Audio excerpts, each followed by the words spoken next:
जय हिंद दोस्तों जर्मनी ने कश्मीर मुद्दे पर अलापा कश्मीर राग और हेलीकॉप्टर हादसे पर सैनिकों की पत्नियों ने मोदी को लिखा पत्र। वहीं इंडियन एयरफोर्स के यूनिफॉर्म में क्या है खास, आइए जानते हैं इनके बारे में डिटेल में। दोस्तों, कुख्यात तानाशाह हिटलर के देश जर्मनी ने पाकिस्तान के चढ़ाने पर कश्मीर राग अलापा है। जर्मन विदेश मंत्री एनालेना बेयरबाक ने बताया कि उनका देश कश्मीर मुद्दे पर संयुक्त राष्ट्र की भूमिका की मांग करता है और उन्होंने ये बात चंदा मांगने पहुंचे पाकिस्तानी विदेश मंत्री बिलावल भुट्टो जरदारी के साथ एक कॉमन प्रेस कॉन्फ्रेंस में कही है। बेयरबाक ने बताया कि उनका मानना है कि संघर्षों को सुलझाने और ये सुनिश्चित करने के लिए कि हम एक शांतिपूर्ण दुनिया में रहें, दुनिया के हर देश की भूमिका और जिम्मेदारी है। और इस दौरान बिलावल भुट्टो जरदारी ने भी कश्मीर में मानवाधिकार उल्लंघन का वही घिसा पिटा दावा दोहराया। उन्होंने भारत पर कश्मीरी नागरिकों पर अत्याचार करने और सेना के दम पर आवाज दबाने का झूठा आरोप भी लगाया।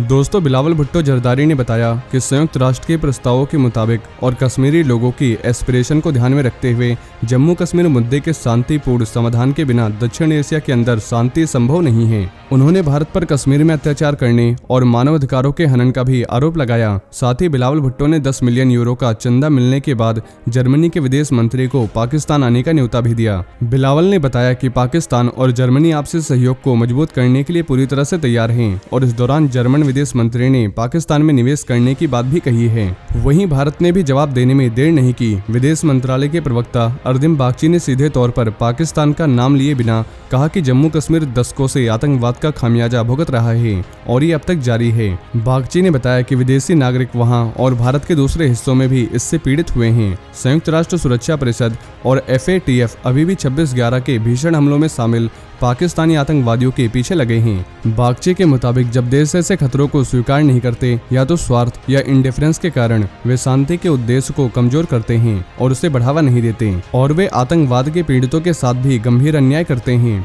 वहीं अरुणाचल प्रदेश में इसी हफ्ते एक चीता हेलीकॉप्टर दुर्घटनाग्रस्त हो गया था जिसमें लेफ्टिनेंट कर्नल सौरभ यादव शहीद हो गए थे और उनका को पायलट घायल हो गया था। अब इसी बीच अनऑफिशियल आर्मी वाइफ्स ग्रुप ने प्रधानमंत्री नरेंद्र मोदी को एक पत्र लिखा है और ग्रुप की मांग है कि हेलीकॉप्टरों के पुराने बेड़े को तत्काल बदला जाए। दोस्तों, Indian army wives agitation group 2014 में उस समय अस्तित्व में आया जब उसने एक हादसे के बाद चीता और चेतक हेलीकॉप्टरों के बेड़े को बदलने के लिए ऑनलाइन याचिका शुरू की थी और इस हादसे में सेना के 3 ऑफिसर शहीद हुए थे और अब उनकी तरफ से PM मोदी को लिखे गए पत्र में हेलीकॉप्टरों को उड़ते ताबूत करार दिया गया है। पत्र में सवाल उठाया गया है कि क्या आर्म फोर्सेस के ऑफिसर और उनके परिवारों को ऐसे भारत में रहने का अधिकार नहीं है जो देश की सुरक्षा में लगे अपने पायलटों को सुरक्षित फ्लाइंग मशीन मुहैया कराता हो। और इसमें कहा गया है कि 6 दशकों से चीता और चेतक तीनों मिलिट्री सेवाओं की रोटरी विंग की रीढ़ रहे हैं। लेकिन दोस्तों, नए हेलीकॉप्टर शामिल हो रहे हैं और कई बड़े ऑर्डर भी दिए जा चुके हैं और आने वाले समय में जल्द ही आपको नए हेलीकॉप्टर्स देखने को मिलेंगे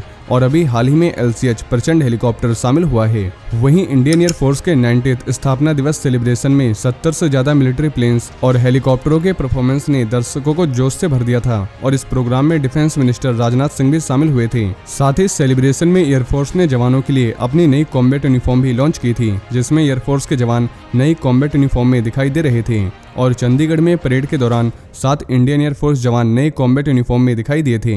वहीं इंडियन एयरफोर्स में पहली बार कॉम्बैट टी-शर्ट भी जारी की गई है। दोस्तों, फ्यूचर में एयरफोर्स के जवान किसी भी ऑपरेशन में इसी यूनिफॉर्म में नजर आएंगे और खास बात यह है कि नई यूनिफॉर्म न केवल हल्की है बल्कि इसका कलर ऐसा डिजाइन किया गया है कि बर्फीले इलाकों, पहाड़ों और रेगिस्तान में दुश्मनों को चकमा दे सकती है और ये सभी मौसम के लिए फ्रेंडली बनाई गई है।